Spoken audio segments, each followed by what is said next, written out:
I can't compute. You understand where I'm coming from as well, Kirk.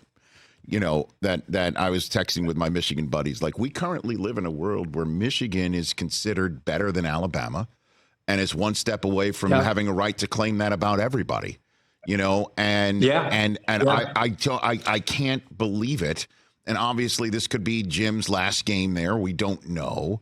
It really I is. Hope not. Well, I don't know. Right. I mean, because no, we don't, because we just don't know what a Lombardi trophy would mean to him, and or the lack of one, what it has meant to him right now. And then there's the fact that, it does appear that he's handling everything so well at the collegiate level, but there's better rules for free agency in pro football. You know what I mean?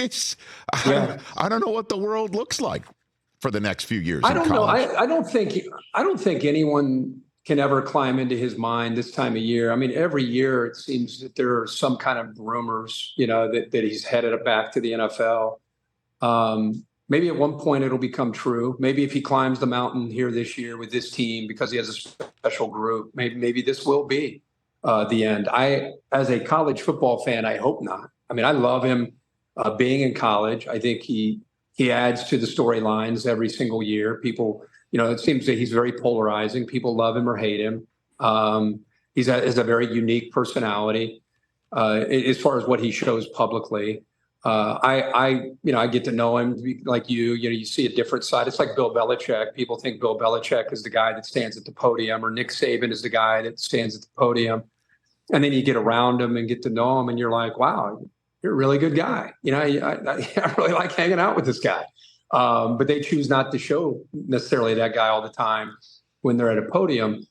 So I like Jim, always have. I think what he's created at Michigan. I really think if I were a head coach in college football with the tornado of NIL and transfer portal and the 5-star recruits, often from what I hear from coaches, it's not about the tradition of the school. It's what's the NIL? How much are you paying me? This school is going to pay me this. And if I look at Michigan, and I don't know their business, I don't know if they do collectives. I have no idea. They do. I just know by when I watch the players.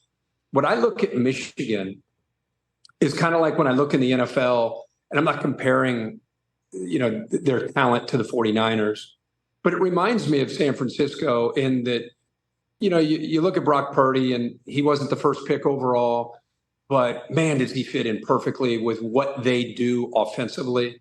And I know McCaffrey's a freak, and Ayuk, and they have really, really good players, George Kittle, but I just love the way they play the game in this era of spread and, 11 personnel and receivers getting out in space. They can do that, but they prefer to pound you into oblivion and then go play action off of that.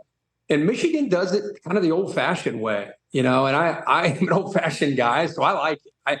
I like that they play good defense. I like that they run the football. I like that they get into two tight ends and they get a fullback in Max Bredesen who knocks you out. Like I like that style of football. And I think the margin of error with that style, now you got to hit on your linemen. You got to hit on your tight ends. You need a cerebral quarterback that's going to distribute and make good decisions. And if he's got some athletic ability to get away from some trouble, that helps. But I think their brand of football in this day and age of having to bribe high school 5-star receivers. I'd rather go this route personally.